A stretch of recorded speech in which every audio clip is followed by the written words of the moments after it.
broadcasting the best of retro and modern gaming, with your hosts, the incomparable Dinky Dana, and myself, John Pio of MAMECADE. Welcome to Hit Reset Radio. Another month, another episode. We've got a lot to talk about this month, don't we, Dinky? Yeah, there's a ton in the news. It's going to be good. All right, let's talk about what happened at E3 and what's going on with that. Well, did you watch the conferences? I saw you tweeting some stuff out about them, right? Yeah. I mean, I don't know. What did you think? Well, I guess we should start with Nintendo because they're not really in the heat. You know, everyone's arguing about PS4 and Xbox One. So we'll go over Nintendo first. There were some things with Nintendo that I liked, some things that I didn't. I got the Nintendo Wii U day one, and I haven't really bought anything for the console. I was really looking forward to some cool stuff coming out, and they said there was going to be a 3D Mario, and right. I got that was the big thing. Everybody was all excited about the 3D Mario. Oh, I was too, because I mean, Super Mario Galaxy, I didn't think they'd be able to top that. Then they came out with Super Mario Galaxy 2, and that, I mean, my favorite Mario game has always been Super Mario Bros. 3. And I think Super Mario Galaxy 2 may have topped it. So that's how much I enjoyed that game. And I was getting really excited. I was talking to my buddy, and they show Super Mario 3D World. And, I mean, granted, Mario games, it's going to be good. But it's just not what I was expecting. So it was kind of a blow to me. I was hoping that would be something along the lines of a Galaxy or something unique and new. But, I mean, I'll still probably pick it up. Those Mario 3D games are fun. And this one's going to be co-op, so I can have friends over and play. So, I mean, it'll be good. I don't know. Were you expecting anything with the Marios? My opinion of that was, wah, wah, wah. Yeah, pretty much. I was like, no, this is what it's all about. I was like, big letdown. Totally. I never bought the Wii U. I mean, and I'm glad I didn't yet. I mean, I'm sure Nintendo has a great track record. They have this longevity, and they come out of the starting gate late sometimes, but just come back. I mean, I probably will never get it. This is one console that I probably won't. But yeah, certainly Mario 3D does not want me to go get this console. I'm not going to do it. No way.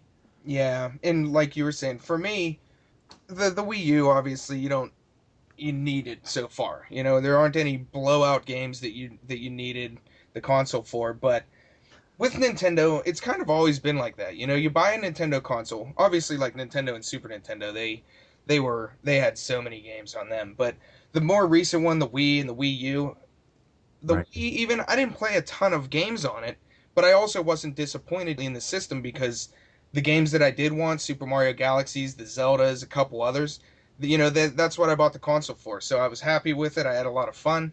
I know the Wii U is going to be like that, so I'm just waiting to see. Well, I bought my Wii to be like a party system. You know, when friends came over and family came over and the kids came over, they would all play the Wii, and it would be awesome. That was what the Wii was for in my family. And it worked? People actually did use it, right? Oh, yeah. I mean, they would play all the sports games. That was the big thing, playing all kinds of sports things, and the kids would be entertained. You know, I had Ghostbusters on all three systems, and if you know what Ghostbusters looks like on the Wii, it's like all cartoony. Yeah. And that was like the big wake up call that it's just they're not on the same level. They just are not. Yeah, and well, that's most of the use with the Wii U or the original Wii. Yeah. I mean, that's what we did. I had friends over. Yeah. You know, we'd be going out and like having some drinks and stuff, and people would be, you know, playing the Wii U or the Wii, even the Wii Sports. It was a blast. It was a lot of fun. I had never seen anything like it, and we played the crap out of that thing. I mean, we would play the bowling. My friends would come over, and this one kid came over. He got so into the Wii Sports, he swung to hit the baseball and just fell down. He swung it so hard because he wanted to get those home runs. And he wasn't even drunk for that, so I don't know. There was no excuse. That was the problem. The problem. I mean, the console was just fun like that, you know? That's what it's good for. Like Mario Party. That's what we played. Mario Party left and right. But going forward, they're trying to make this Wii U a real hardcore gaming system. They could do it. I know they can do it, but the real discussion with E3 was obviously Microsoft and Sony butting heads. that was something to see. Wow. Honestly, it makes for an exciting E3. You know, Yeah. we haven't had an exciting E3 for the past couple years. It was awesome. I loved it. It was fantastic. And Sony was great because they they basically just came out and pointed their finger and said, "Hey, we're attacking you. Here's what we're gonna say. We're gonna say everything opposite of what you said." Yeah. They knew all the fans would, or even just all gamers would eat it up, and it worked. I think Sony read the fan base better. I think Microsoft has got their heads in the clouds. You know, they don't see and they don't know what the average gamer is looking for. And Sony just capitalized big time on that. I honestly thought Xbox was joking about a lot of this stuff. Like, how they presented it, even with the fact some of the things weren't as bad as what they made sound, but how they presented it was absolutely horrible. I mean, they basically made it seem like we are going to strip away everything that you like about gaming. Yep. And, you know, you can't do anything about it, basically. And that's how they presented it. Now, the average gamer, I think, sees it the way you see it. Me, you know, I'm a political character. I like to get into the news and watch. Xbox came out with that, you know, intrusive news of the Kinect watching, and you have to plug in every 24 hours at exactly the same time that there was the IRS scandal and the NSA is watching. And I just felt like the whole world was just imploding, where everybody's looking into what you're doing and what you're wearing and what you're drinking. So that really put a sour taste. And then Microsoft was giving secrets to it. And I said, whatever, you know, what's true, what's not, I don't know. But it just like was this monster conspiracy theory that just made it terrible. And for me, it just magnified it totally. That's funny, too, because my brother's been recommending a show to me for a while. It's called Person of Interest. Oh, yeah, sure. Yeah. Have you ever seen it? Yeah, I saw one episode and I liked it. I actually forgot about it until you just mentioned it again. That was a good show. Yeah, they have Jim Caviezel's in that as John Reese, and he just goes around kicking everyone's ass. You know, it's pretty cool. But basically what it's about is they have all these, everybody has cell phones, they have cameras in their computers, they got the Kinect now, and basically they built a machine that monitors all the camera streams, and they compile all the information and track everything people do. And it's like the Xbox says that they're going to do that, and you watch this TV show, and it's like, oh crap, I do not want. Isn't that terrifying? Yeah. What did Google announce? Google said in 30 years we'll be able to upload our brains onto computers. Oh, that's nuts. Within 30 years, that's like, you know, my children will be living through that. Like I lived and you lived through the internet revolution. Yeah. And then they're going to upload their friggin' brains? Are you kidding me? Yeah, I don't know. And it's weird because, I mean, yeah, they should just say if you don't need a Kinect, you don't need one. I'm surprised that they didn't reverse that as well because, I mean, everybody probably already knows in the past couple of days they completely reverted back and say there are going to be no DRM. Used games can be used exactly how they've always been used. And, I mean, this was like, for them to do that, I was blown away that they would come back and say, hey, okay, we're just going to reverse everything that we just said. And they've been developing this console for years. And they just, I mean, people just outcried. Here's the second one for the podcast. Wah, wah, wah. That's two for the show. This one's way worse than the Nintendo, I'll tell you that. There is I read it, I forget where I read it, so I can't tell you where I got it, but a developer posted on a blog. He was one of the developers on Microsoft that actually worked and coded all the stuff that Microsoft basically just threw away. And you can just hear it in his words. He's so sad because he put in like all these months and months and months of all this words and coding, and his whole life is down the drain now. He's so disgusted. But now, do you think it was the outcry from the public, or do you think it was Sony and what they were pushing so hard that actually made Microsoft cave? I think it was money. Yeah, I think it was, I mean, they were getting killed in pre-orders, which is the fans. So essentially, I mean, you could say, yeah, it's all the gamers that made that happen. But I mean, they saw PS4 was getting tons of pre-orders and they weren't. And then they announced this and they actually overtook PS4. So you wonder, like, I was seriously thinking if they said that you don't need the Kinect to be hooked up and dropped it to $399, I was like, they did this intentionally. You know, I mean, it just... Oh, now you're the conspiracy theorist. It seems so ridiculous that they would do that. But, I mean, I think it was just they realized that they just completely screwed it up. Oh man, so many people are in big trouble over there at corporate headquarters. Whoever was making those decisions totally misread the whole market. Yeah, and one of our friends on Facebook, he asked a question from us. He said, "Has Microsoft's reversal of their DRM and online check-in policies swayed your views on how successful the Xbox One will be, or did they show their future intentions too soon?" And I mean, that's a pretty good question because you wonder, that guy wrote all that code and everything. They still have it. Are they going to try and implement that in a couple years? Once their sales are all picked up and it's not as big a deal, or do Right. you think that it's just going to be gone?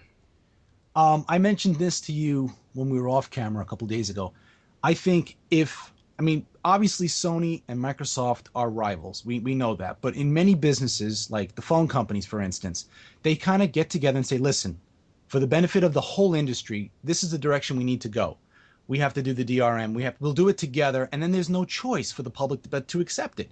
Like phone companies said 2-year contracts. When they first came out, you had no choice but to just, you want a phone? You got to sign up for 2 years. Yeah. It sucked. So Microsoft went on a limb on their own, and Sony didn't, and the public was outcried. Now, if they both said together and pushed together, even though they're rivals, we understand that, there would have been nothing else to do. Well, we just had to accept the fact or play the Wii U. And that's Yeah. that's my opinion on it. Now, it's going to be an awesome system. We all knew it's going to be an awesome system, but it's got this bad taste in your mouth now when you think of it. Yeah. I'm not going to buy it right now. I don't know if I'm going to buy it ever, but right now, certainly not. See, I'm pretty sure that I would buy it. Like I've said before, the Xbox 360, I use that the most. Me too. I mean, I easily used that console the most last generation. I loved the online, had a lot of good exclusives and things. But I mean, really, I don't see any reason to pick up either one day one. Right on release. So I'm gonna hold out and see what happens. Well, let me ask you a question. This last generation, I guess it's 7, out of the big 3, put them in order of success. What do you think? 1, 2, and 3 would have been in order. You mean like of my own personal use? Yeah, yeah. No. Well, yeah, your personal preferences. Number 1 console of the last generation or this generation. Mine might be Xbox 360. And then the next one? I don't know. I'd have to. Just for you to say I don't know, Yeah. is a big deal. That's huge. It's a telling tale. Yeah, I don't even think I could decide. I loved exclusives on PS3, but Right. I loved Super Mario Galaxy and the multiplayer for the Wii. Right. But yeah, Well, that's tough. Xbox 360 though, I liked it. I agree with you there. 360 for me, then the Nintendo Wii for me, and then Sony was like the last. It was the dog of the. If I would not, I have all 3 consoles, and when a game came out on both of them, I always went for the 360. And Yeah. now I feel like Sony has done a complete turnaround and has now taken the top spot, and I'm actually happy for them because they took a lot of crap. PS1 was the creme de la creme, and then they fell hard. And now I feel like they're back, and I think they should take the reins for a while. Yeah, and it's kind of good to see just the competition because that's going to make everything better. Yeah, See right. one underdog, and if Microsoft keeps gaining more gamers and stuff like that, and things start getting more lopsided, Yeah, it's nice to see PlayStation come back. And I mean, Yeah. they're really getting some serious support right now, and I don't know, it's going to be exciting to see what happens over the first, especially 2 years with these consoles. yeah. I guess by January we'll have a really good picture of the Christmas sales and where this system's going to go. Which one's going to take the lead? Yeah, that's a question too, because another one of our Facebook fans asked, MIDI Poor is their name. They said during all the E3 coverage, was there any one game that completely came out of left field and blew your mind? For instance, D4 was completely out there for me. I was watching these conferences, and I obviously read up beforehand, so not all that much really surprised me at all. But one thing that did is I was thinking, okay, I'm going to probably buy one of these consoles day one. It'll be the PlayStation 4 or the Xbox One. And I was looking, and I said, if they come out with Metal Gear Solid 5, Battlefield 4, and maybe one other awesome game, I would pick one up. But those games are coming out for Xbox 360 and 360. PS3. Yeah. So I'm thinking, all these games that I want to play, I can play them on the consoles I have now. So I don't know. I mean, I love getting consoles right when they come out, but I can't really justify it right now. Well, let's face it, those consoles that we have in our homes right now, they're not dead. They're long from dead. They're still going to make out games for a long time yet, another year at least solidly. But for myself, yeah, I'm agreeing with you. Nothing really came out of left field because we were following it. This is what we do, and there's games that I'm looking forward to, absolutely, but nothing that I was surprised about. Yeah. So what games are you looking forward to? Well, I was a fan of the last Batman game, so I'm really interested in seeing Batman Arkham Origins because they're doing the early story. This seems to be the trend where you take a big hero and show his humble beginnings. You know, they did it with James Bond in the movies where they show him rough and tumble. So this is basically Bruce Wayne becomes a crime fighter in the city and then gets angry and dark and becomes Batman and gets the cowl. So this is going to be interesting story wise. And I'm also looking forward to Castlevania, The Lords of Shadows 2, because you basically play Dracula this time. You know, I've been a Castlevania fan forever. And this one is a direct continuation of Lords of Shadow 1. And it's you, Dracula, fighting against Satan, who happens to be your enemy. And you have to get some powers because you've just got resurrected again. You have to gain your powers to kind of fight him. Meanwhile, the Belmont family is still coming after you. It's a different dynamic that I think will be fun to play. Graphically, it doesn't look absolutely fantastic. It's a good looking game, but you know, compared to what we've seen come out recently, it's I'm gonna play it. I'll probably get it. I'm interested in it. Yeah, and well, I really liked the first one, and I just recently picked up Arkham City. So I haven't played it yet, but I hear it's even better than the first one. So I'm looking forward to going into that. And I mean, they're just cool. I mean, the first one was a blast. My cousin and I played it. And we actually alternated who was playing and stuff. So that was cool. Any other big things you're looking for? Well, it's just about Batman. Like I watch these video games and I'm like, why can't they make a movie like these video games? I mean, I enjoy the story and the plot and the way Batman looks. And I mean, was it Kevin Conway? No, what's his name? Conway, the guy who does the voice. It's just so much better than anything that we can watch in the movies. I know you're a fan of the Batman movies, but Yeah, I do like the Batman movies. can't stand him. He just annoys me. I root for the villains. I just can't stand him. Yeah. Oh God. But yeah, that's cool. Batman's awesome. Oh man, watching all the games, like I said, I was surprised that a lot of them were going to be on the consoles that I already have. I don't know. I guess I have a bit more than you. I'll tell you that. Yeah. The Nintendo, the Donkey Kong Country looks really cool, Yeah. and the other one that it would be as close to with what the question was, you know, coming out of left field. I knew it was coming, but I wasn't exactly sure what it was going to look like and all that. And that's on the 3DS, The Legend of Zelda: A Link Between Worlds. And that's the one I mentioned last episode that's going to be a sequel to A Link to the Past. Zelda: A Link to the Past. So, I mean, everybody knows A Link to the Past is one of the best games ever. And I watched the trailer and, you know, a little bit of gameplay and stuff. And it looks cool. They're adding new, like, it has an upgrade in graphics, but it's still that old style from A Link to the Past, Super Nintendo style. And then they have this weird ability, I guess. I don't know exactly what it is, but it's almost like a Paper Mario, where if you have to crawl around the walls, you can, like, turn in almost like paper, you know, paper thin, and you stick to the wall and climb around. It was really cool. Yeah, it's a top-down view, so your perspective is really different than all the other ones. And like you said, when you have to go around the wall, you flatten yourself out and basically glide against the sides of the walls. Yeah, that looks really interesting and fun. Like you said, it looks like it's old school but revamped for the new system. Yeah, which I wasn't even expecting that, so that was kind of a benefit to me. I was thinking it was just going to be the same exact style.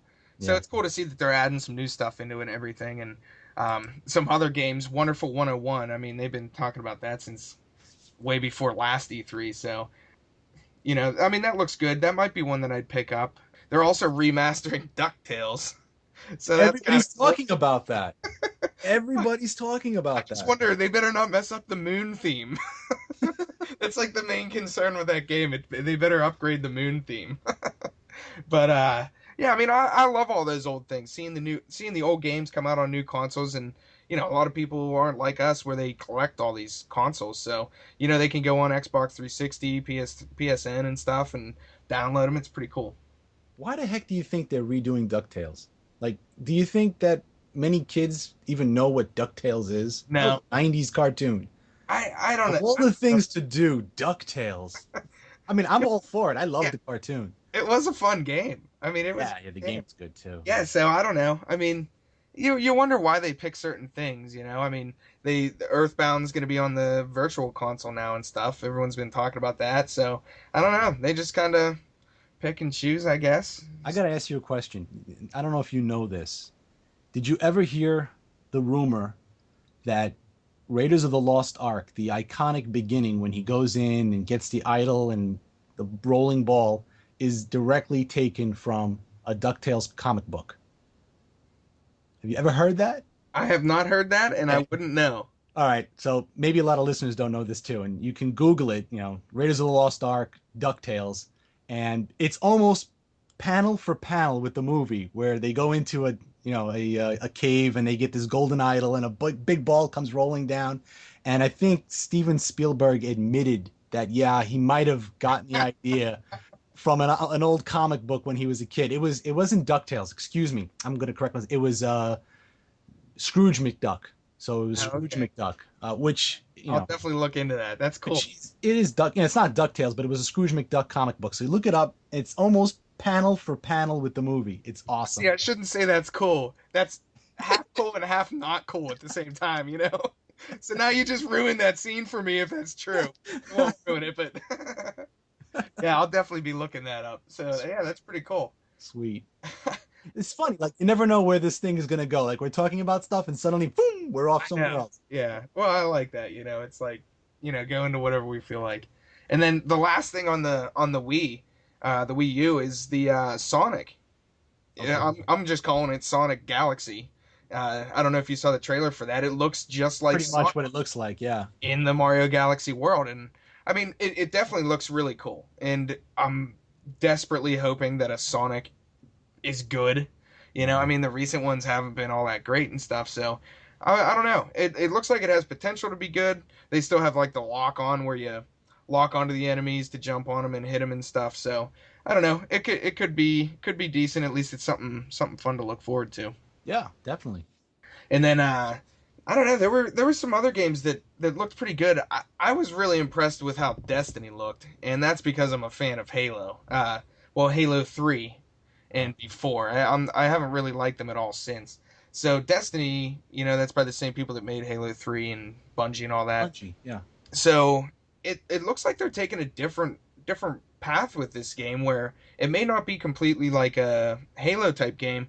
They're gonna have it's almost gonna be like an open world thing, and if there's a big battle or something, other parties can be joined in with you, and then you'll all have to fight this big boss, and you have to work together or not. You can choose. So it looks like it's gonna be pretty cool. I think that's the trend. All these games are now becoming open world games. It just seems to be every game that's coming out, it's this big, giant, open world kind of game. Yeah, which I'm not I okay mean, with that. some games I really like it. Fallout 3. I mean, I love that game. Just being able to go around and do whatever you want. Borderlands 1 and 2. Yeah. It's really fun, especially in co-op. You just go out on these quests and I'd rather do that most of the time than play the linear game. yeah, it's a lot of fun. So if they make it well, and what's weird is that's coming out on Xbox 360, PS3, Xbox One, and PS4. So how are they going to pair all that up? If I buy it on 360, who am I going to play with? Dude, it's on everything. You could probably play it on your microwave if you put the disc in there. Yeah, It's on everything. yeah. So I mean, other games, real quick. Battlefield 4, I'd probably pick that up at day one. Yeah. Metal Gear Solid 5, I'll pick that up right on release. Kingdom Hearts 3, I might. I really liked Kingdom Hearts 1. Kingdom Hearts 2 was still good, but 1 was way better. So, but those are cool games. And then I really laughed. They say they come out with this Final Fantasy 13 trailer. And then they just cross out the 13 verses, and they just cross that out and make it Final Fantasy 15. I'm like, I've been watching trailers for this thing for like 8 years, It's like, and they're finally gonna come out with it. And I mean, I haven't been a fan of Final Fantasies recently, so I probably won't buy it for a while. But in the last game that I'm easily the most excited for is Dark Souls 2. Right. Man, do I About love that. Yeah. those games. I love those games so much. I was reading an article on them, and they mentioned that they were going to be making more references back to the Kingsfield series, which they've always said that they based off of, a lot of the game. And a lot of people even say they like the Kingsfield more than the Dark Souls. So I read that article and I went right on eBay and I bought Kingsfield 1 and Kingsfield 2. No, I didn't know what Kingsfield was when you told me this. I had to look it up. That was the precursor, the first games that the company put out. Yeah. Yeah. Okay. And I purposely didn't really even look up any gameplay. I know they're almost along the lines of like the viewpoint of like Doom, let's say. But Right. it's an action adventure game. The first one's an action adventure. The second one is supposed to be an RPG. So I don't know. From what people were saying, I hope they didn't lose effect now that they're old. But I'm really looking forward to playing through those and get ready for Dark Souls 2 coming out. Hmm. I absolutely love those games. Yeah. I haven't seen a game like them in so long. They kick your ass so bad. I mean, Well, I'm never gonna play it if that's gonna happen. it's weird. They really remind me of those old games, that the Nintendo games where you just play through a little bit, you make it a little farther, and you learn from your mistake. By the end of the game, Right. I think the first time I played through it might take like 25 hours. I don't know how long, and then yeah, and then the second time through them, like they teach you the game. So this one looks awesome. I know it's almost definitely going to be awesome again. So yeah, those are some of the main games, and then of course the Killer Instinct. That's kind of weird. Why They're is that weird? they're going to be having. Well, I was really surprised that they were going to be having you get one character free to play. Oh, the fact that you gotta buy. Yeah, and then you have to pay, which I mean isn't a huge issue. I mean, that's how they have to release the game. But I don't know. We'll see if it works or not. So you can pick any character. The first one is free. I Or is it- think I'm not positive, but I think you just get one character. So it's like a drug dealer. The Yeah. first one's free. It's a taste. Get hooked. Yeah, have his taste, kid. And the next one's give me $10. I need a little more. And then all the people that don't want to pay are going to have the first character, and they're probably going to be slightly worse. So then Right. all the other people that pay are going to be beating on them, and then they're going to get so mad they're either going to quit or they're going to have to buy a new character. But I mean, Killer Instinct on the Super Nintendo and the old ones were just awesome. I mean, going out to the arcades, Yeah, well, I know Killer Instinct from the arcades, and that's about it. So I mean, I don't know. Yeah, that's going to be really cool. Beyond the Two Souls. The other reason I'm interested in that, but only because I really liked Heavy Rain. So Yeah. I'm wondering they come up with some unique ideas. So, but overall, I mean, the big thing with E3 is just all this controversy going on. There are going to be good games. Everybody's going to buy one of them. It's just a matter of which one. And I was surprised to see all the Amazon pre-orders, and it's pre-ordered at GameStop. The Xbox One is just sold out everywhere. I bet you all the GameStop people are like having a party, flipping out that they can still rip everyone off. Well, I was reading articles about that, and they were like sending official statements on their websites. Let's see. Gamefly said that we're very happy that Microsoft has decided to listen to the subscribers, and this benefits our consumers. And trying to sound like they were like had something to do with it. They had absolutely nothing to do with it. They were crapping their pants for they're giving the behind the weeks. scenes. They're giving the finger over to Microsoft. Yeah, they were writing out the pink slips right now, and thanks for your years of service, Charlie. Goodbye. Good luck finding a job. Yeah, and I actually know someone who was a manager at a GameStop, and they let him go. They were like, "Yeah, things aren't looking great." So I call it back. I don't know. It's exciting. I mean, honestly, E3s have been pretty boring, to be honest. Well, there hasn't been a new system in years. Do you remember the last time when 360 and PS3 came out head to head? That was pretty exciting. I mean, that's when it gets exciting, when the new systems come out. Yeah, definitely. I mean, if you're in the between the two, then it's just software, Yeah, and then the other thing with Nintendo, we were all worried about. I mean, I don't know. Their Nintendo Directs work pretty well. I mean, they get the news out, but it's still, it kind of misses a little bit of the effect for me. Right. Now you miss Nintendo at the stage. Yeah, as long as they're showing, if they would have showed a Galaxy, yeah, that'd be awesome.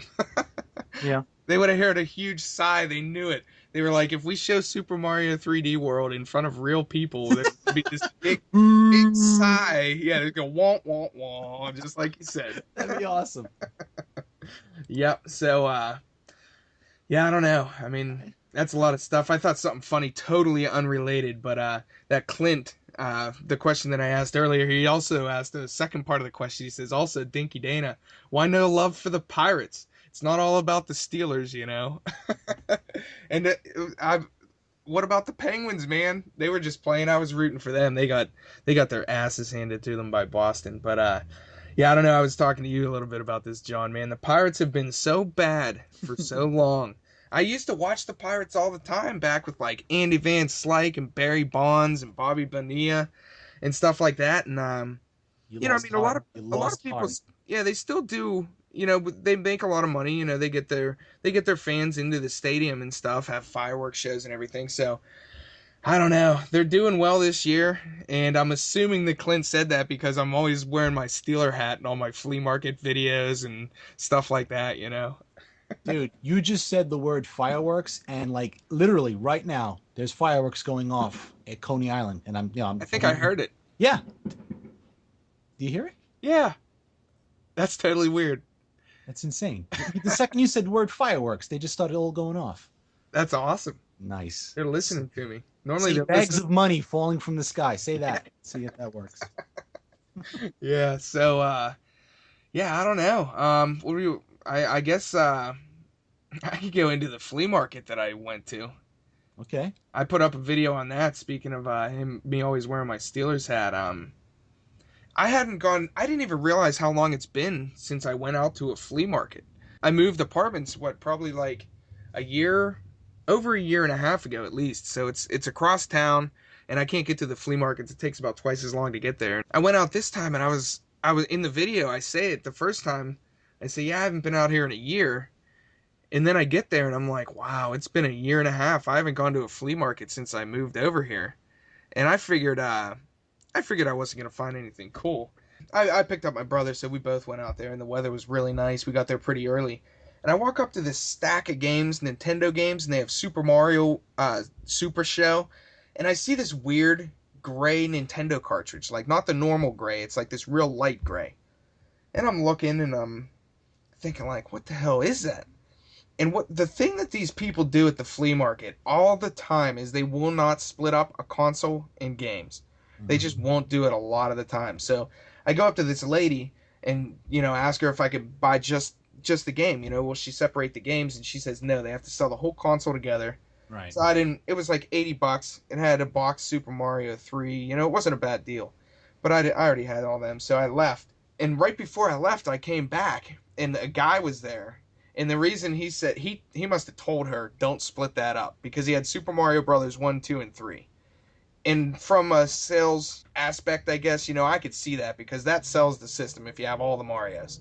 So I go up to the guy, and he says, no, we can't split this up. And I say, I just want this gray cart. And he's like, oh, okay, yeah, you know, we could pull that out of there. He thinks it's a piece of junk, you know. And it's basically what it is it's a 64 games in one. It's a pirated cart, basically. Right. And, I mean, they're not worth a ton of money. They're probably like $20, $30 or something like that. And I think I paid like $5 or something for it. And I was happy to bring it home. They have all these weird names. It's like Fast Bros instead of Super Mario Brothers and stuff. They're all clones and stuff. Yeah. And I put it up on my website. I have screenshots of all 64 games. But the one that I was most excited for was to play Nuts and Milk. Nuts and Milk! And I was like, no, John was talking about this, and I thought it was so silly. And I popped that game in. Man, that game crushed me. I couldn't even pass the third stage. I sat there. It's this cutesy, little, simple little blob of a character. Yeah. It's so adorable, and then it's hard as hell. And I go to jump across. It's the third level. Literally the third level. It probably took me 3 minutes to get there. And there's this jump. And I cannot make it over this single jump. And I got mad and I turned it off. But I was pretty surprised to see that because you mentioned, I forget what episode you mentioned that game in, but... The famed Dinky Dana is destroyed by Nuts and Milk. Yeah. It's crazy. I may have to go back and see just to redeem myself. But the real find that I got at that flea market, And it honestly, it is one of the best flea market items I've probably ever found. Not necessarily money wise, it is valuable, but it's just really cool. And I was walking around and I saw this guy, and I show it all in the video. He has a Magnavox Odyssey, and I think it was 7 boxed games and a couple loose ones, all the controllers. And honestly, the Odyssey is like the biggest console ever. I don't want another one of them. I didn't. It's huge. Yeah, and I tell the guy, can we split these up? And he says no, you got to buy the whole thing. So a lot of the times what I do is I'll just, I'll walk away and then come back and see if they change their mind, after 10 minutes or something. So he didn't even want much. I mean, I wanted all the games for $10 and he would have given me the console for 20, which apparently someone wrote on my video that it's the Odyssey 2 is worth a good bit of money. Well, how much is the Odyssey 2 worth? I think it's maybe, like, if I wanted to ship it up and sell it on eBay, maybe $50. So, I mean, but I don't really do this stuff for profit. I don't want to have to deal with that. But I do have it now. So I'm walking and I'm leaving this place. And in the video, it's really funny because it was cool to watch it back. I have my camera, and just out of the corner of the camera, it's just like in my real vision, I see this Nintendo, like Super Mario Brothers, and I'm like, oh, what's that? And I turn over, and it's this Nintendo chest. It's like probably 1.5 foot by 1.5 foot cube, and it's this big chest made of like plywood, and it's an original chest from 1988. I looked it up, and basically what it is, it has Mario 1, 2, and 3 unique artwork on each side, and then Zelda 1 and Zelda 2. They're both paired, like, it has all those. And somebody actually posted a response, and they have almost the exact same chest, and what they must have done is release these every couple years, because his must have come out before Super Mario 3, so his doesn't have that on there. But what it was is they used to sell them at like Kmart's and stuff back when they had those bed sheets, like the Super Mario bed sheets and all that. Oh yeah, and then we put the sheet inside of it? Yeah, like Mario Mania and stuff, I think they called it, and they had all these cool items, and that's what it was. So I was about to say, how did you not even know about this? You're a huge Mario fan. I thought you would know, but now it makes sense. Kmart sheets. Yeah, I mean, You're a bachelor. You don't use sheets, right? Yeah, that's right. You just sleep over down the bed. I probably did have them. I think my friend said he had like pajamas or something that came in that. But it is honestly one of the coolest boxes I've seen. It's not in perfect shape or anything, right, but just the artwork is so cool. I mean, it's all that old stuff. It has a lot of the artwork from the Zelda manuals and things. So nice. That was and I mean, it's worth probably at least maybe like 150 or more. And I got it for I got the Odyssey, all the games, and this chest for $55. Nice. It was an awesome deal. I was pretty excited about that. But yeah, I don't know. It's for the first time back, that was pretty cool. I was thinking I'm gonna go out, record footage for everybody, and then not find anything, which happens, and then you can't put up a video. So I got a question for you, Mr. Price Man. What's that? All right, you just gave me a price quote for an Odyssey 2. Now, I have an Odyssey 2 in the box, all the gizmos. The box is signed by James Rolfe. Oh. What do you think that'll get on the market? That would probably get a good bit, because even just the boxed one, I mean, I don't know. I would probably say 100 without looking on eBay or anything, but I don't know, man. People really like James Rolfe. Well, that's fun. I got that. And I have a boxed Atari, I want to say 7800, also signed by James. And just to make sure, I took pictures of James signing those actual boxes in case somebody says, that's not his signature. I actually have pictures of him signing it. Yeah, you'll find a diehard fan of his, and then you'll get like $1,000. Yeah. Yeah, maybe I'll do a mega giveaway one day and just give it to some... No, don't do that. Maybe don't do that. It's my machine. I'll do what I want, damn it. That's cool. I mean, that's like a memory, I met him out at the, what was it, Too Many Games Expo. It was out in Philly. I went a couple years ago. And I had him sign Castlevania 2. Simon's Quest, because I love that game, and man, he bashed the shit out of that thing. Oh, yeah. Was there a huge line to go up to him and get it signed? There was a huge line, yeah. Luckily, I didn't have to wait in the whole thing. I was there when it wasn't terrible, but yeah, I mean, it was a couple hours. He had to just sit there and sign all this stuff, and it sucks because I had someone take a picture for me, and the picture of me with him is all blurry and stuff. So I was like, "Come on, man! Well, all you got to do is press a button." Well, let me tell you my James Rolfe story. It's real quick. I was out in New Jersey one day, and I was with a friend, and he just happened to be there. I really didn't even know he was there, and there was a line outside the store down the block, and there's a video on my YouTube channel of that. I filmed it. So I went in the store, and actually I kind of snuck in the store because you have to go in on the line. I didn't go on the line, and I kind of went to the guy at the bouncer at the door, and I said, I just want to go in to buy something. I don't care about James Rolfe. I couldn't care. I just want to buy something.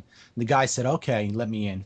Now I'm inside. I was looking what to buy, and there was an Odyssey 2 in the case, and it was this Atari 7800. And I was like, I really would like those. I mean, I had them. I want them again. So I said, take them out of the case, and I went to the counter and I said, it would be really awesome if I had James sign it. Now I'm already in the store, so I've passed 1,000 people that are outside. But in the store, it snakes around also, and he's signing and he's taking pictures. You know what it's like. And I'm like, I ain't getting on this line. So I'm at the counter to pay for the two systems, and the girl at the counter is like, okay, she gives me a total. I said, can you have James sign these? And she's like, no, you have to get online. I said, oh, well, then I'll just put them back. I don't want them. She's like, no, wait. I was like, no.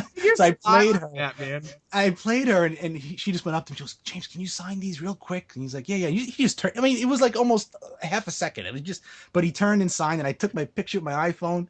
So, and I walked out, and everybody saw me, walked in, walked out, and I had the signature, and they were waiting online in the cold. It was like November or something. Like, what the hell? And I'm like, hey. That's awesome. That reminds me of that Nintendo World story that you were talking about where you convinced the girl. You must just have some power over these women, man. I don't know about that, but I'm a good actor.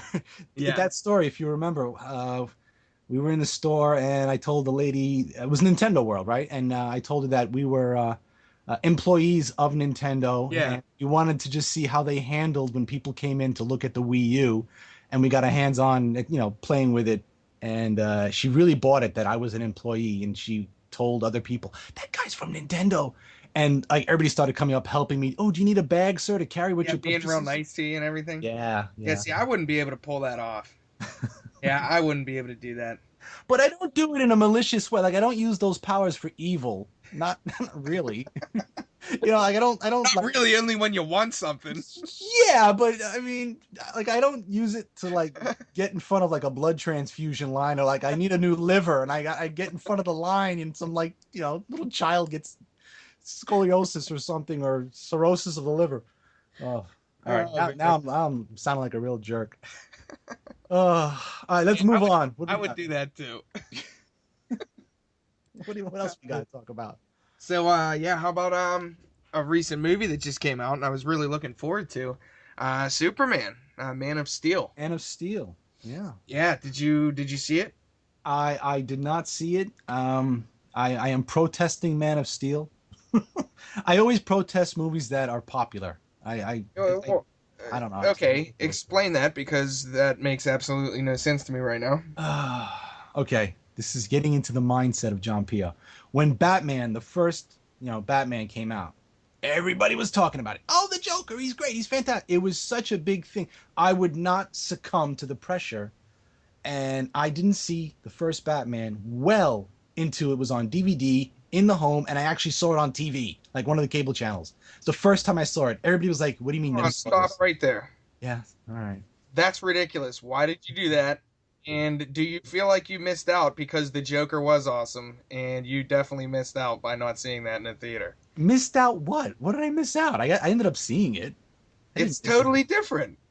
Seeing something in the theater, especially IMAX or 3D, you missed it. All right, somebody out there is listening to me and totally gets what I'm saying. Maybe you don't. Maybe the majority of people don't. But if someone says, you have to have this movie, this game, this so-and-so, it's awesome. I feel like sheep, Oh, I have to have it. I must have. I won't do it. It's a matter of principle. Now, if I went and saw it, all right, here's a good example. Indiana Jones, Crystal Skulls. Oh, Indiana Jones is back. Gotta see it. Gotta go. I got up. This doesn't even count. First screening of the day it came out. It sucked. You just have terrible judgment because that's horrible. Come on, why didn't? Man, you're killing me. I'm a big Raiders fan. Look, Raiders of the Lost Ark has come out twice in the same. In hindsight, what are you thinking? How was I gonna know it was sucky? How do you know? All right, like how do I know Batman See, I'm was getting going to be humor out of good? that because that's payback for you missing Joker. Yeah, right. So okay, so that and I do it all the time, dude. You know, Prometheus. Oh, this is amazing. It explains the and I wouldn't see it. I still haven't seen Prometheus. So if you want me not to see a movie, tell me I got to see it. So basically, you don't check out any of these awesome games that I tell you to play. Or am I different? If you hype it up, look, there's a level of no return. Okay, when I hear it in your voice and I see the foam in your mouth drooling, that's when I don't get it. Okay, there's a level, you know. And I've been like that not with just games and movies. I mean, with everything. I'm just like this. Tell me to do something, I won't do it. Tell me you need help with something, I will put my soul out for you to help you, whatever. No, but tell me I must do something, even if it's something good for me. You know, this cancer medicine will cure you. No, it won't. And I end up dying because I refuse to be told what to do. Oh, Yeah, I have some friends like that. Yeah. I mean, I could see. Plus, I mean, a lot of people do just like, they just don't like going out to movie theaters. no, I have no problem movie theaters. Point again, second time I got burned. Godzilla. I'm a big Godzilla fan. I went to see Godzilla. Yeah. And oh god, that was so horrible. I mean, Matthew Broderick should have given it away. You know, I mean, this is a stage actor. You know, the producers. He's not a Godzilla actor. Yep. I mean, again, I got burned on that one, so I just don't do it anymore. All right. Well, I thought Superman was awesome. I thought it was a really good movie. One of the best superhero movies I've seen. And Better than Batman? um Better than Iron Man 1? oh man, those are tough. It would Better than definitely the Avengers? I'd say better. Damn. You don't know what Oh, good. No, I'm trying to think. I don't know. Batman is probably my favorite out of those three that you just mentioned. Right. Then I'd probably go, I don't know, Avengers and Iron Man tied. The first Iron Man. Yeah, first. So I would say that this would probably be with Batman. So I would say it's better than I liked it more than the Iron Man and the Avengers. Now, again, I didn't see it, so I'm just hearsay. Yeah. I heard everybody's complaining that there was nothing new. It's basically a fancy rehashing of the same old story that we've heard since the 30s. Yeah, I mean it is, but that's kind of what I was expecting, Okay. I mean, it's more. It's not like you're gonna go out and get some new Superman story. It's that you're gonna get it put together well. The visuals are incredible. The acting's really good. So he had no new powers, nothing new. Like he didn't like grab his S and like a bag of cellophane flew out and wrapped somebody or something like that. No powers like that, right? No. Like Superman 4, like there were so many new powers. Like Superman would make people fly with like telekinesis in his brain, if you remember that. Yeah. Now this one was the basic. It was like the normal abilities that he has. They did make flying look cool. He looked like a badass flying around. The one complaint that I do have is I don't know why they chose Amy Adams as Lois Lane. That Really? didn't really make any sense to me, but Why? I don't know. I just don't think she's all that attractive. Well, Margot Kidder wasn't attractive either. She was a dog. Yeah, I don't know. The acting was really good, so it's not really a major complaint. But I thought they would have chosen someone else. The fight scenes were some of the best that I've seen. They had fight scenes in the cities, and it was all over the place. That was the second complaint I heard, and I don't know how you can make a complaint about this, but they said the fight scenes were over the top and way too long.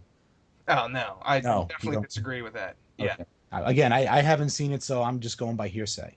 who doesn't like all those fight scenes? That's ridiculous. That's what I was surprised to hear. Like, who doesn't like the fight scenes, right? Well, the movie was fairly long. I mean, I think it might have been like almost 2.5 hours, but it didn't feel like it. Mhm. And also, I mean, I like action, so Right. that didn't really faze me at all. I didn't feel like there were really any slow points. The fight scenes were some of the best parts of it, and I just really liked it. So, highly recommend it. People to see it in the theater. I'm not foaming at the mouth about it, but it's pretty good. I heard that I think it's Warner Brothers put it out, right? Warner Brothers and DC had to fight in court to get the URL manofsteel.com because a fan had it. Oh, really? Well, I don't know. See, it's a little ambiguous. I don't know if they fought in court and won it or they paid off whoever it was a ton of Probably money. paid off. They probably paid off. I always think that's really cool because you've heard, like, I mean, I've heard of people getting, like, Modern Warfare 8 and stuff, I don't know if that's the exact URL, but, just these URLs that are going to be big, you buy them up and, Park on it. yeah, I mean, I even say that, because I'm in the web development stuff and everything, so I go on to GoDaddy and I'll check URLs that are going to be popular, things that I think might be good URLs to have if I want to make a website on this stuff. And I always look for YouTubers, and there are a lot of YouTubers that don't actually pick up the domain names for their YouTube name. And I'll write them a lot of the time and say, you should probably pick it up. It only costs $11 a year, and if you ever want to make a website, you want to have that domain name. So So be a nice guy, buy the domain for them, and when they become huge successes, say, "Hey, look, I got this for you," and give it a gift. yeah, well, yeah, I guess I could do that. Yeah.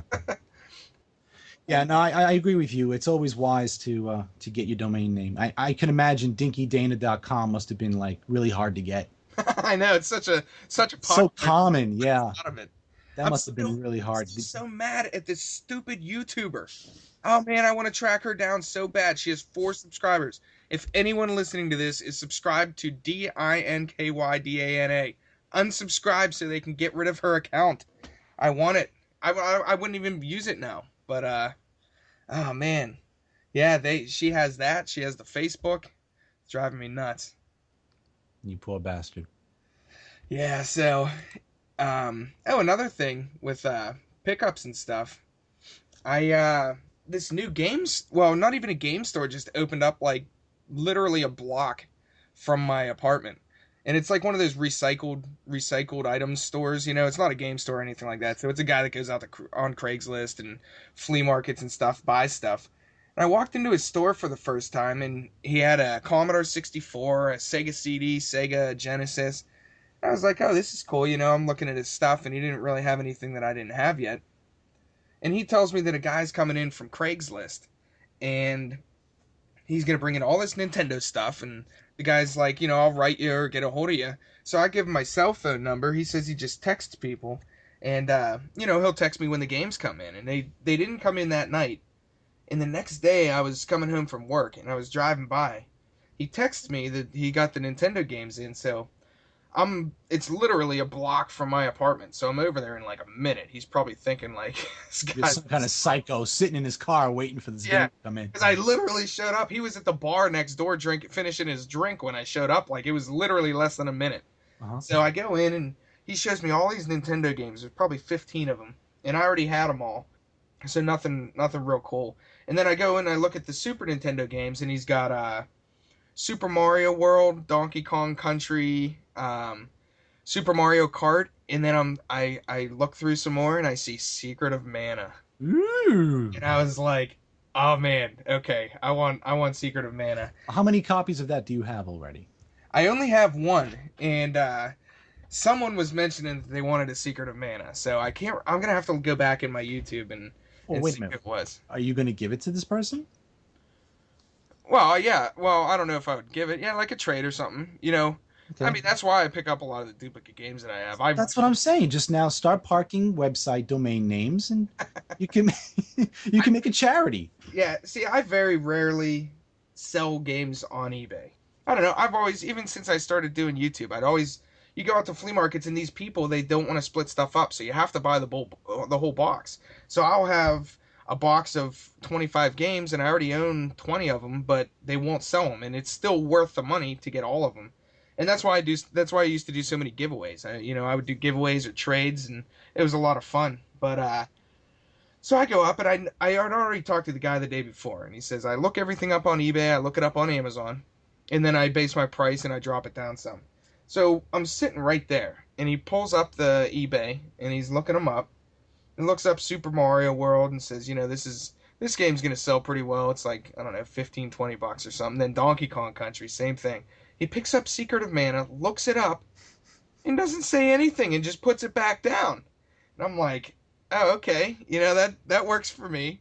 And I'm talking to him, and he was really clinging. Like, for anybody going out to flea markets and thrift, well, I guess just flea markets, the thing that works, like, people get these attachments to specific games. They say Super Mario World and Donkey Kong Country. Those are iconic Nintendo, franchises. So this guy was clinging on to these games. So I just told him, I said, I don't really need them.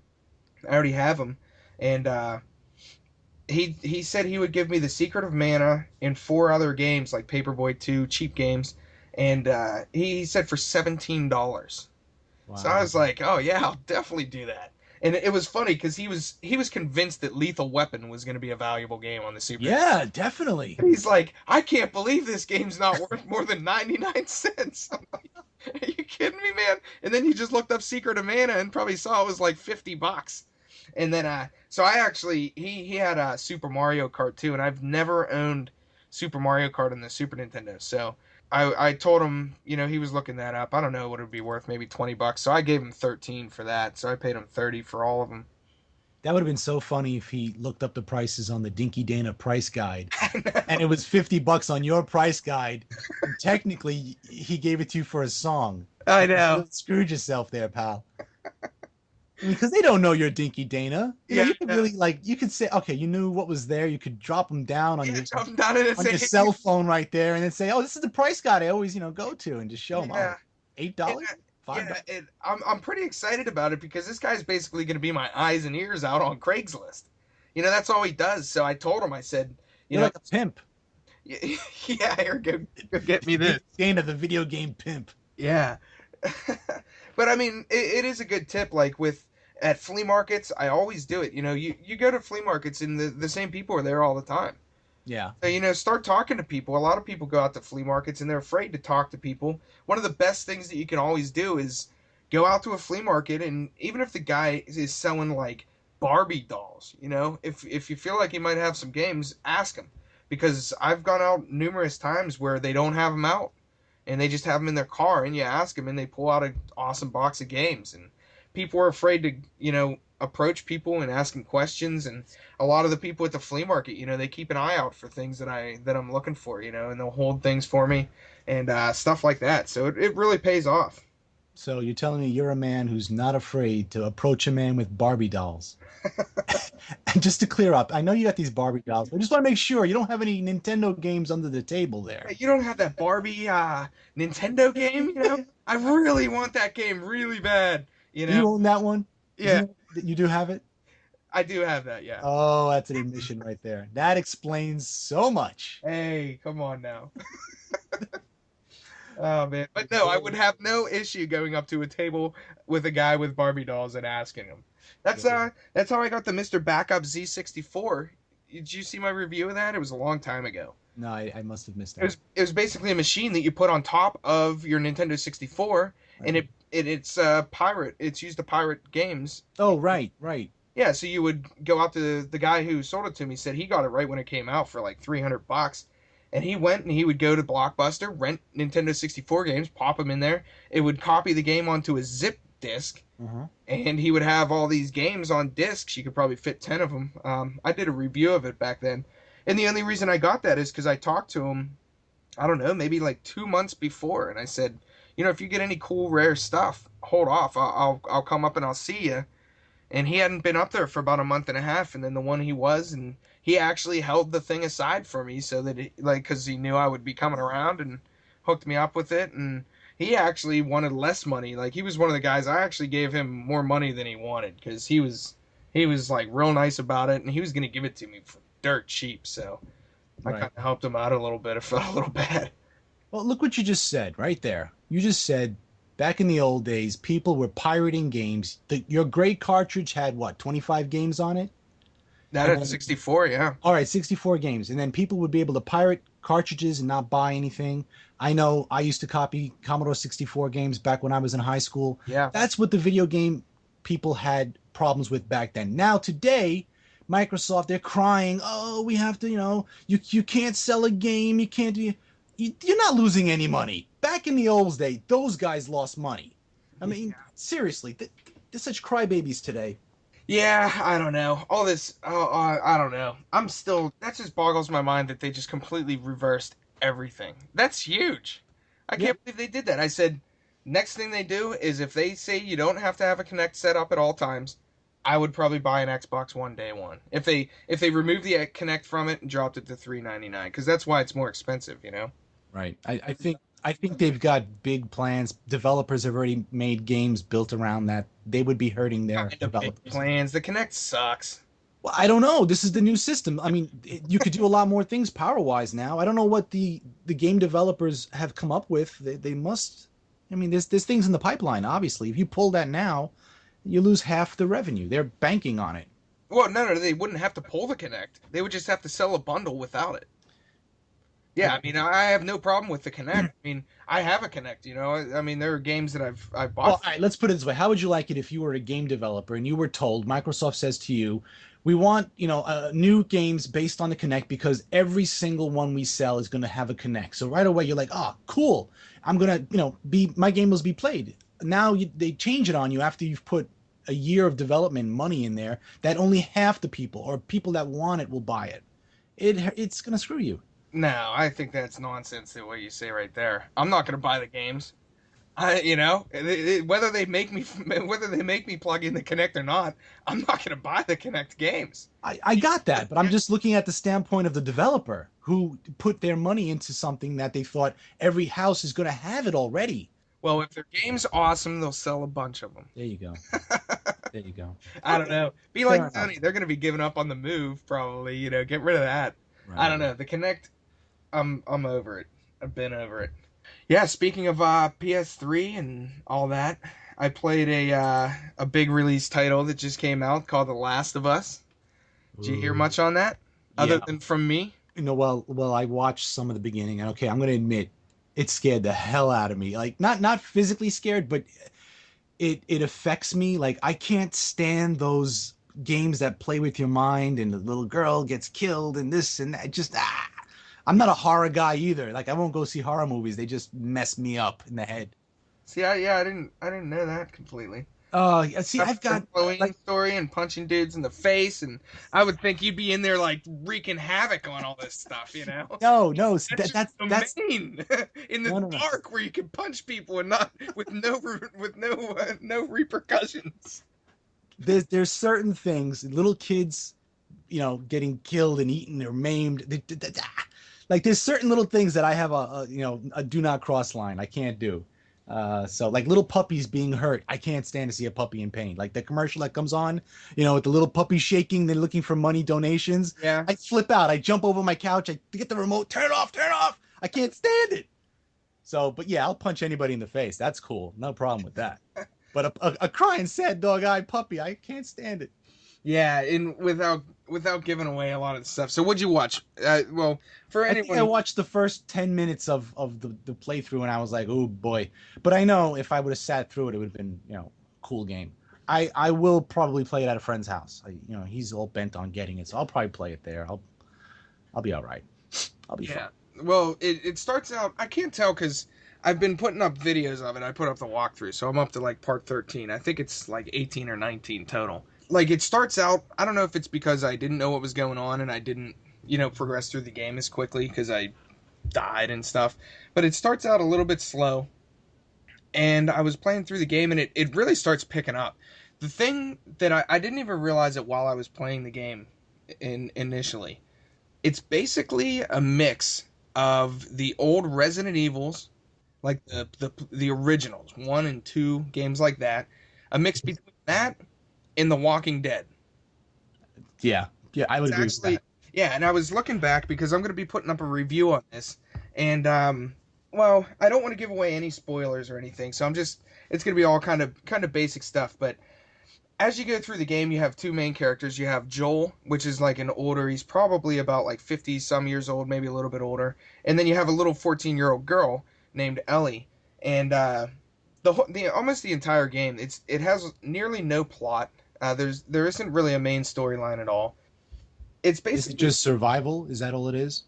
Yeah, well, it's definitely 100% survival horror. So it's made by the same people as Uncharted and Uncharted, the whole series. And I loved Uncharted. I mean, I think everybody loved Uncharted. So if you like Uncharted, you're probably going to like this one too. It's definitely different. You don't have the fast-paced action and the what would you like the fast-paced action where you're just running through, your guns blazing, kind of like the Uncharted games. It's like the old Resident Evils where you're limited on bullets. You run out of bullets constantly. You're in fear because you don't want to use your bullets because you're going to need them later. And it's really suspenseful. They have really intense scenes. There's a ton of stealth. So a lot of people that are saying that the game's too hard and everything, they don't like the stealth aspects, but I really love that. I mean, it reminds me of the old Resident Evils where you had to run around and use a little shank of a knife, and kill all these zombies because you don't have any bullets to use. I really enjoyed it, especially looking back on it. You play through the whole game and you don't really realize a lot of the stuff that Naughty Dog was really going for in the game. And when you beat the game, I'm not even going to say anything really about the ending, but I was kind of surprised with the ending. And the more I thought about it, I really ended up liking it. So basically, it's like I said, it was kind of like Walking Dead. And it's fairly like Walking Dead. You watch the show, and it's basically about humanity. It's more about the characters, and there isn't really a ton of plot. Right, right. Well, I do like that show. I watch Walking Dead. I can't stand it when they get to the humanity part. When they're at the town with the governor, I lose all interest. I'm more interested in the zombies and why and how, and they're not going to tell me that. So, yes, I'd be curious about what you would think about this game because, yeah, I'll grow a pair and play it. How about that? I'll let you know. yeah, you'll have your friend play it, and you'll just watch like cowering in the back. Yeah, I'll have like a little blankie in front of me or something. Yeah, I mean, it's kind of like along one of those lines of, is humanity really worth saving? It's like you go through this whole game and they have half the game is about zombies and half the game is about when you interact with humans like bandits and things in this post-apocalyptic world, and you really start to realize like which ones are actually worse, the zombies or the humans trying. The humans are the zombies. You know what to do with. You know the solution to that. The people you don't know what their mindset is, if they're friend or foe. Yeah, I'd rather deal with the zombies. And I mean, I really like the game. Is basically the bottom line. It was really good. You know what impressed me about it? Their faces, the musculature under their eyebrows and their cheeks. It looks really, really realistic. Looks great. Everything does. The environments look really good. The lighting looks good. You go around these. I don't know what people call it. I guess like an open world linear game. It's a linear game, but you can explore a lot. Back like the old Resident Evils. You go around, you collect items, you solve easy puzzles and things. But the visuals, I mean, you're right. They were really good. I would actually stop at times just to look around, and it was. I mean, there were just some really cool spots. And then they had some scenes in this game where my jaw, I was like, did they really just do that? Like things that came completely out of left field. I would never expect it. And the game is really dark. So I mean, like they show some really messed up stuff, and I wasn't expecting it, but I kind of like that stuff. I like. Yeah, that's what I'm probably complaining about. That dark, messed up stuff. That's what I'm. I mean, it's not like killing puppies, but I mean, you saw from the first. I won't say what happened, but like the first 10, 20 minutes, I mean, some serious emotional stuff, I guess, happens, with yes. the character. So, but I don't know. Yeah, I mean, it is messed up, but it adds to the character. You feel more for the character. That initial scene that took place, later on, that has a huge effect on how you understand how that character and why he is. So they did a really good job, and I think they took it in a completely different route than the Uncharted's, but I liked it. If I was going to rank them, I'd probably say Uncharted 2 is my favorite, and then this game, and then Uncharted 3 and Uncharted 1. Yeah. Now, those are all great games. Technically speaking, they're fantastically executed games. You're right. Yeah, and I was kind of bummed out because I couldn't find the Survival Edition. I didn't know I was going to buy this game initially, and I don't know. I kind of wanted the Survival Edition now that I played the game and liked it, but they're hard to find. I mean, they're like double the cost on eBay and Amazon and stuff. So I actually substituted since I couldn't get that one. I went back and bought the BioShock Infinite Ultimate Songbird Edition. You're crazy. So I picked that up. Well, I figure I'll sell the edition that I have, and it'll end up costing me like $40 to upgrade. Mm-hmm. So that's what I've been playing. Yeah, I beat that in like a weekend. You're insane. I don't know how you do that. That's how I do it. I mean, I will only play like one major game a month, and I just sit down for a weekend, and then it's done, and then I could do all my work stuff and website stuff for the rest of the month. I've been playing Ultima Forever on the iPad, and if you know, Ultima Forever is not released in the US. It's only in Canada. So I had to kind of do a walk around to get it off the Canadian iTunes server. Um, I'm and wondering how did you do that? what, you can't figure that out? You have to make another account. You And just say you're from there. That's all the you restriction. just 123 Main Street, Ontario, Canada. Yeah. Make sure you have an email, and it goes to your email. You approve it, and now you go to the iTunes store. It says you're in America. It doesn't work. It'll connect you to Canada with your account, and then you just change your iPad to set it up with it. Download it on your iPad, and then change it back. Well, I didn't think it would be. Yeah. Okay. Well, I don't feel bad because it's a free game. Now, if this was a game that, was money and I was doing something nefarious, I would feel bad. But it's a free game. They're doing it in Canada only because it's a soft launch. It's not out yet, and they're testing it. And I guess it's a smaller market. So rather than do a beta, which requires passwords and all that, they just open it in a single place that they know they can control. Yeah. And the game is pretty cool. It's based on Ultima 4, which came out in 1985. It looks nothing like it. It's a modern game. Obviously, it's an iPad touchscreen, and I'm enjoying it. I'm definitely enjoying it. It's very different. My old Ultima sensibilities, I have to just get it out of my mind and say this is not the same game. It's based on the same premise, and kind of like what we were talking about, Batman, Superman. It's a reboot. It uses the same world, but it's a reboot. So I'm playing that, and I put up a video, and you saw it on my channel. Yeah, and I'm gonna stop it right there. This is like, you said you were posting this, and I was hoping you were gonna put it up before the podcast, so that I would, I mean, I know about the game, but obviously I didn't play it, so I was hoping you would get it up. And man, that was awesome, dude. You got like green screen, you got all this stuff going on, you got like, oh, I don't know, it was impressive. And if anybody wants an idea of what this game is about, go check out his review of this, because I was really surprised. You have that awesome intro now. I'm jealous. Yeah, you like that intro? Yeah. Yeah, Well, that's what happens when you're away for 6 months and you don't do a video and you come back. You have to try to like come back a little better than when you left. Yeah. So I'm trying to step up the game a little bit, doing little things like that, cosmetic. The green screen is totally new. I've never done a green screen before. And you saw my green screen setup on the camera. It's just a sheet hanging from like a pipe on the ceiling. Yeah.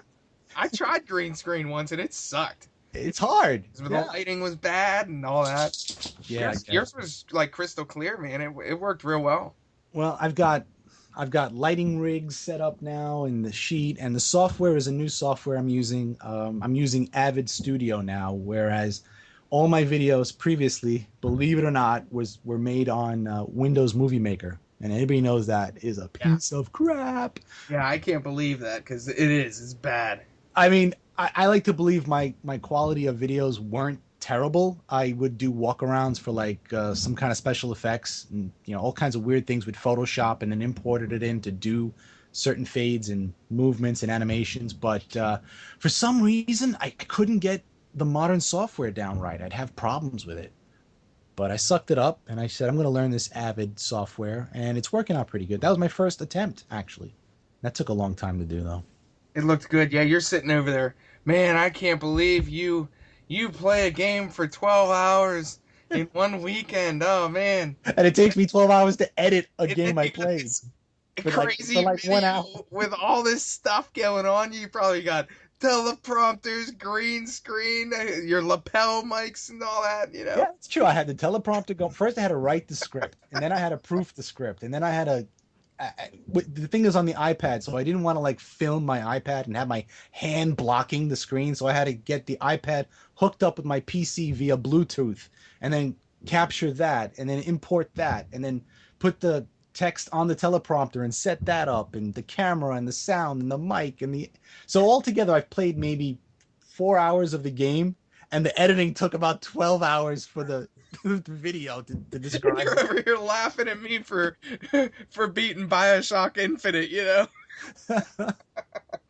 Oh No, but God. the effort shows off, man. That's one of the most like professional looking reviews that I've seen from a YouTuber. I mean, it looked really good. I wish I could do that without having to spend 15 hours and I did. I tried green screen. It was bad. Well, trust me, I plan to streamline this. I got to find a way to make this better because that was too many hours, and I don't have the luxury of that. Yeah, I mean it's probably like everything. I mean when I first started making videos, stuff took a long time, and then Yeah. you get your systems down and you get all that going, and you start speeding things up, and you can put more videos out and all that. Well, hopefully I'll keep pumping them out because I've got some other things in the pipeline that I want to put out. So the green screen will not be in every video, but I have some things I want to play with the green screen, and not to make it sound like I've mastered anything. I'm still learning it, but I think it came out all right for the first attempt. Yeah, and you may want to look into the Elgato. I sent you that link that shows you can capture the iPad and iPhone and stuff through the Elgato capture device. So Yeah. I mean that may speed up some of the process, and people who are looking to capture things. I haven't tested it. I have an iPhone, so maybe I'll hook it up and see if it works and all that. So you have an iPhone, do you? Oh yeah, and for everyone listening, I'm wondering what I should do with this. Okay, so John says, yeah, I'll send you, first of all, a web camera, because I didn't have one, which is awesome. It's like 1080p, so that was just great. And then in the package is an iPhone 4, because I told him when I go out to flea markets, my microphone's like messing up, and I can't use my iPhone anymore. So he sends me one, and yours has like double the space of mine. So I'm wondering if I should transfer my phone over to this one, or if I should just use this as like a dedicated video machine for myself. Oh, okay. Yeah, I don't know. You can do both. I mean, it's got enough room to be a video machine and a phone. I would just have one machine. But yeah, I couldn't believe that. You just toss that in there. It's like awesome. Use it in good health. I hope to see some good pickup videos with that. Yeah, I'm really hoping to get out to the flea market more. I'm trying to convince my brother and some of my friends. Nobody wants to get up that early. Everybody says, okay, we'll go out to the flea market, but we'll go at 10 or 11. And I'm like, if you go at 10 or 11, there isn't going to be anything there for you. Yeah, right. Everything's gone. Yeah, I mean, I'm like hardcore. I go to the flea market, and it's like I zip through there. I know what I'm looking for. I know the colors. If I see bright green, I know that there's Xbox stuff over there, stuff like that, So I just kind of breeze through, and all my friends want to go up at 10:30, 11, stuff like that, and I don't know. I'd like to go out to a lot more this year and see if there are any good deals. I don't have any of those around here, so... Oh, wow, they're really going crazy with the fireworks. Yeah, the finale's going on. Yeah, you hear that? Every Friday night at Coney Island, they light it up.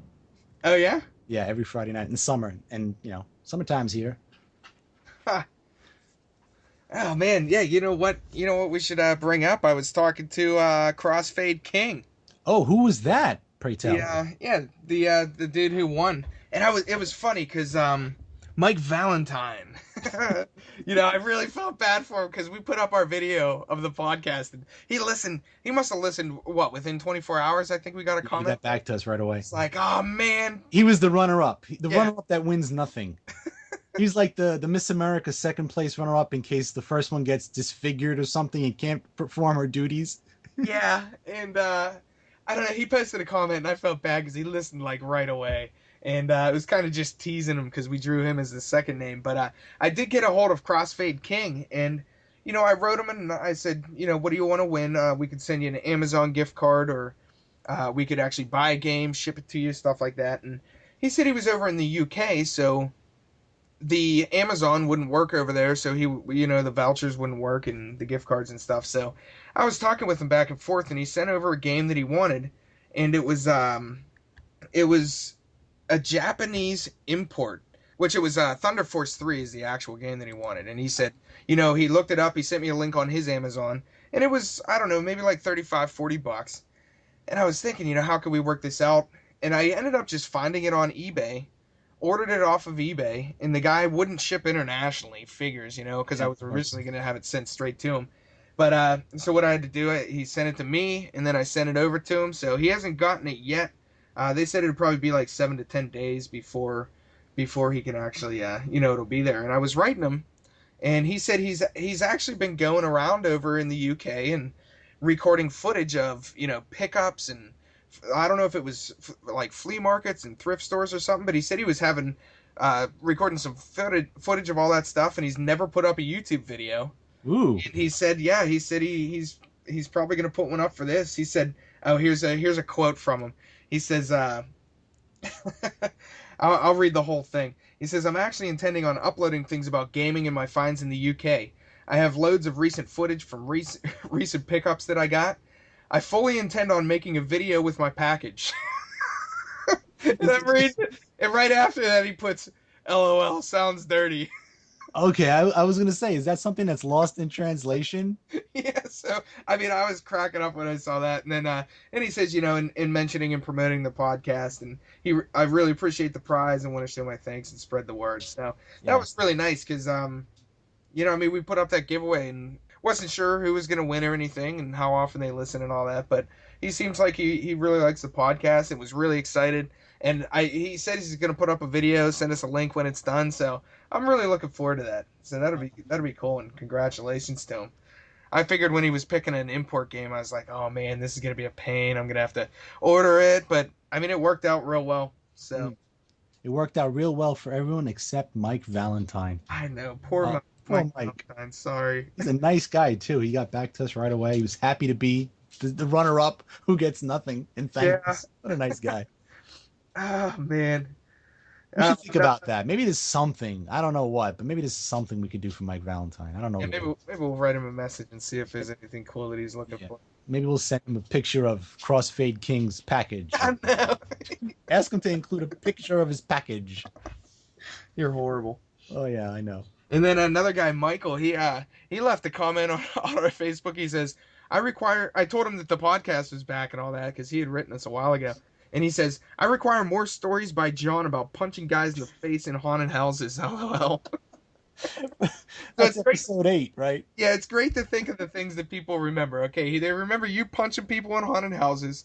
The other guy from last episode didn't remember exactly why he liked our podcast, but at least he liked it, Oh, God. I don't know. Man, this has been a pretty funny podcast. We've talked about some funny things. I wonder if you'll be satisfied.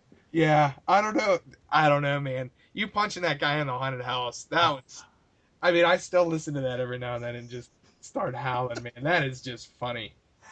Oh, God, you bring out the worst in me, man. Oh, man. Nobody knew that. I don't think I've ever spoken a word to anybody. And what do I do? First time I open my mouth, I say it on a podcast that I don't know how many people listen to. Yeah. Crazy. Yeah, thank you for doing that. Yeah. Stop incriminating myself. All right, I guess we'll take one more question before we close out the podcast. Metal King 79 asked, this one's for you.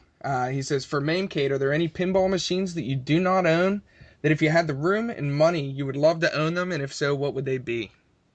Okay. Are there any pinball machines I don't own? Yes, of course. There's like thousands of pinball machines out there. Right there. A matter of money? No, I don't think it's a matter of money because the most expensive pinball machines, like a schmuck, I've already bought. So everything from here is just cheaper. It'll definitely be cheaper. But the one that I would love to have is Qbert, which is a really rare machine. It's I've never even seen one live.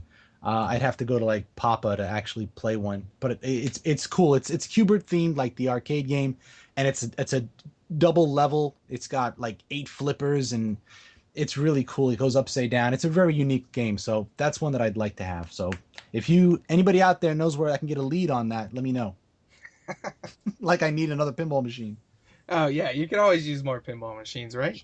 Sure. All right, yeah. I mean, we got a lot of people replying and stuff, and to let everybody know, we are putting the podcast up on YouTube now. So if you subscribe to the Hit Reset Radio on YouTube, it's a nice way to just be able to listen right on there, not have to subscribe on iTunes. I know a lot of people don't always use that. Either there or Facebook are usually the best places to get a hold of us. Most of these comments actually came from Facebook. I don't know. We're really having fun with all the people interacting. Crossfade King was cracking me up.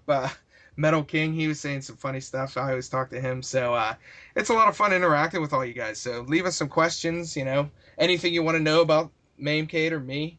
And Not anything. well, okay, not anything. John's got his secrets over there. You can't get into too many questions.